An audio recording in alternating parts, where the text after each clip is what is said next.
மறக்காமல் சப்ஸ்கிரைப் பண்ணி பக்கத்தில் உள்ள பெல் பட்டனையும் அமுக்குங்க. வெல்கம் டு ஹோம்மேட் சமையல். இன்றைக்கு உளுந்தங்கஞ்சி. உளுந்தங்கஞ்சி செய்வதற்கு தேவையான பொருட்கள்: ஜீரகம் 1 டீஸ்பூன், வெந்தயம் 1 டீஸ்பூன், தேங்காய் 1 கப், சுக்கு 1 துண்டு, உளுந்தம்பருப்பு 1/2 கப், 1 கப் சம்பா அரிசி அல்லது ப்ரௌன் ரைஸ், 6 பல் பூண்டு. இப்போ ஒரு பாத்திரத்தில் உளுந்தம்பருப்பை போட்டு லைட்டாக 1 நிமிஷம்தான், அந்த பச்சை வாசனை போது வரையும் வறுத்து எடுக்கணும். அப்புறம் ஒரு பாத்திரத்தில் அந்த ரைஸை நல்லா கழுவி போட்டுட்டு உளுந்தம்பருப்பையும் கழுவி அதில் போடணும்.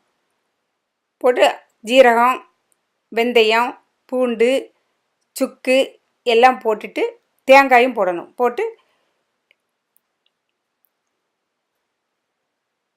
ஒரு 7 கப்பு தண்ணி ஊற்றணும். தண்ணி விட்டு நல்லா கலக்கணும். அப்புறம் சால்ட்டு போடணும். சால்ட்டு போட்டுட்டு கலக்கிட்டு மூடி வச்சிட வேண்டியதுதான். இப்போ நான் இன்ஸ்டன்ட் பாட்டில் வச்சுருக்கேன். அது ப்ரெஷர் குக்கரில் 4 நிமிஷம் நான் வச்சுருக்கேன். நீங்கள் குக்கர்லேனா ஒரு 4 விசில் போடுங்க. அப்புறம் 4 நிமிஷம் கிடச்சி அதை எடுத்து பார்த்தா இந்த மாதிரி நல்ல கஞ்சி வெந்திருக்கும். ஆனால் இது ரொம்ப ஹெல்த்து.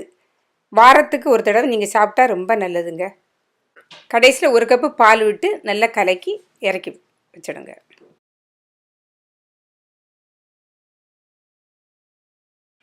நீங்களும் இந்த உளுந்தங்கஞ்சியை செய்து பார்த்துட்டு எப்படி இருக்குன்னு கமெண்டில் போடுங்க. உங்களுக்கு இந்த வீடியோ பிடிச்சிருந்தா சப்ஸ்கிரைப் பண்ணி பக்கத்தில் உள்ள பெல் பட்டனையை அமுக்குங்க. நன்றி, வணக்கம்.